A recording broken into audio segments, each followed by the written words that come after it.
स्वागत है दोस्तों इस नए वीडियो में। इस वीडियो में आज हम चर्चा करेंगे जो आप लोग बार बार क्वेश्चन कर रहे हैं कि कौन सा डिवीजन या कौन सा जोन रेलवे में जॉब करने के लिए अच्छा है।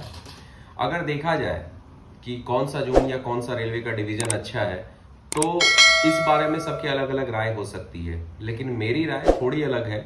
लगभग एरिया के हिसाब से जोन अच्छा होता है या वर्किंग के हिसाब से जोन होता है। फिर भी अगर आपको अपने नेटिव प्लेस यानी घर के पास कोई जॉब मिल रहा है रेलवे का करने के लिए तो वो ऑलवेज बेस्ट माना जाता है और बाद में आप उसका वर्किंग करते करते उसके कल्चर में ढल जाते हैं। यानी अगर आप नॉर्दर्न एरिया के हैं तो आपको नॉर्दर्न एरिया में अगर किसी रेलवे में होता है, चाहे वो नॉर्थ ईस्टर्न में हो या मान लीजिए नॉर्दर्न रेलवे में हो, नॉर्थ वेस्ट में हो, या इवन अगर नॉर्दर्न एरिया के हैं और ईस्टर्न रेलवे तक होता है तो आप उसे प्रीफर करते हैं जॉब करने के लिए। साउदर्न वाले साउदर्न में प्रीफर करते हैं जॉब करने के लिए। लेकिन जब यह इंटरचेंज होता है तो कल्चरल डिफरेंसेस आते हैं। कल्चरल डिफरेंसेस आने के बाद ये प्रॉब्लम आता है, ना केवल कल्चरल डिफरेंसेस, लैंग्वेज के इश्यूज आते हैं और लैंग्वेज के इश्यूज आने के बाद उसके बाद खाने पीने का इश्यूज आता है। कई तरह की चीजें ऐसी होती हैं जो आपको दिक्कत देती हैं वहां पे वर्क करने के दरमियान में। तो अगर आप मान लीजिए नॉर्थ से है और आपका चेन्नई पोस्टिंग हो गया तो चेन्नई में वर्किंग खराब नहीं है, ना ही चेन्नई की वर्किंग खराब है। मगर अगर कोई दिल्ली से है, बिहार से है, यूपी से और वो चेन्नई में जाके जॉब करते तो उसके लिए बिट ऑब्वियस अनकंफर्टेबल फील होगा।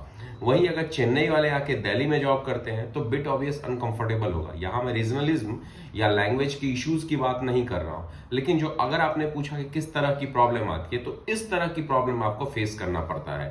नॉर्थ के स्टेट्स अगर नॉर्थ के स्टेट के किसी डिवीजन या रीजन में काम करते हैं तो हिंदी प्रेफरेबली बोला जाता है। साउथ के कई ऐसी सिटीज हैं जहां पे हिंदी समझ में नहीं आता है लोगों को।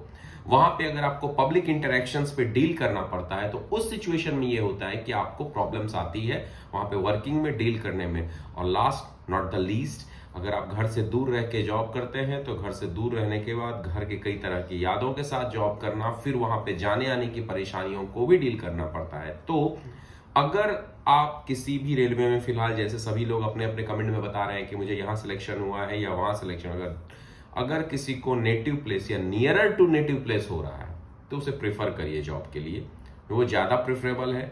वहां का वर्किंग कल्चर कैसा भी हो, आने के समय के बाद आदमी उस वर्किंग कल्चर में ढल ही जाता है और करने लगता है। नहीं तो अगर आप कहीं पे जॉब में चले जाते हैं तो ऐसा भी देखा गया है कि 10 से 15 साल 16 साल जॉब करने के बाद अगर उसका ट्रांसफर होता है, पहले ऐसा ही होता था, आजकल थोड़ा फास्ट होने लगा है तो होता है, तो उसके बाद वो ट्रांसफर नहीं लेता है क्योंकि वहां का वर्क कल्चर और एटमॉस्फेयर ज्यादा उसे अच्छा लगता है कंपेरेटिवली नेटिव प्लेस के।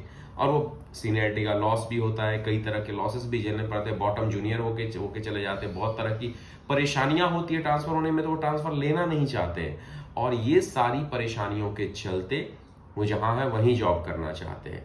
बट अगर आपको अपने नेटिव प्लेस में हो रहा है जॉब तो उसे प्रीफर करिए। नहीं तो पहली बात है, आज का जिस तरह का अनएम्प्लॉयमेंट का समय है उस स्थिति में अगर आपको कहीं भी जॉब हो रहा है तो जॉब पहले लीजिए।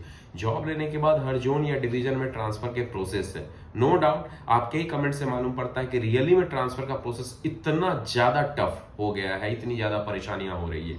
मैं तो एक डिवीजन या एक जोन का जानता हूं, लेकिन फिर भी ट्रांसफर्स होते हैं। तो ये था कि आप लोग बार बार पूछते हैं कि कौन सा जोन या कौन सा डिवीजन में करें। अब अगर किसी को स्पेसिफिक किसी डिवीजन या जोन के बारे में बात करना है, किसी विशेष डिवीजन या जोन के बारे में, तो आप कमेंट बॉक्स में पूछिए विशेष डिवीजन या जोन के बारे में, उसके बारे में मैं जरूर बताऊंगा। वीडियो अच्छा लगा हो तो लाइक शेयर सब्सक्राइब करिए। धन्यवाद।